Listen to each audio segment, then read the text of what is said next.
はようございます。今日は東京に用事があって今から出発しようというところです。今回は日帰りでちょっと時間もないのでカフェとかお店とか回る時間はないかもしれないんですけど、もし撮れたらちょっと撮ってみようかなと思ってカメラを持っていこうと思ってます。今日のカバンの中身はこんな感じです。特に前回ご紹介したのから大きな変化はないんですけど、このブラックシードバリアバームがすごくお気に入りです。使ってみた感じ、ベタつかないんですけどすごく保湿されてる感じはあって、あと香りが私のすごく好みで気に入って使ってます。なんかちょっと指先とか手全体というよりはちょっと乾燥したところとかに使うのに重宝してます。あとノートは前にもご紹介したことがあるんですけど、ロイヒトトゥルムを愛用してます。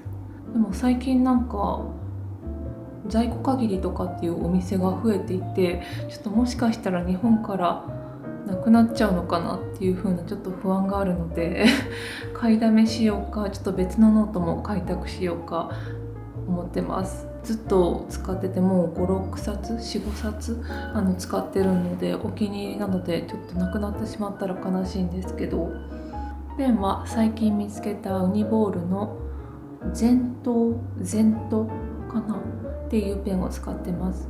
サラサラっと書きやすくていい感じです。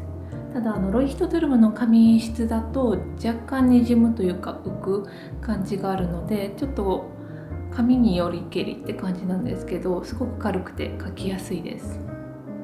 というわけでそんな感じかな。それでは行ってきます。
ます。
ただきますか。いただきますいたか。だきまいたす。だきます。 4日ぶりぐらいの自炊。お昼朝か。元気になった。うん、声だけを残して。あんまりひどくない感じだったんだけどなんかね、全然戻んなかったね。ね。まあよくあるよね。ね。ソースと一緒に食べるとやっぱり美味しいね。ね。ゴールデンカムイ見たんで見た？面白かった。ドラマの方見たんだけど。あ、そうなんだ。アニメじゃないの？アニメも見てない。ドラマなんだ。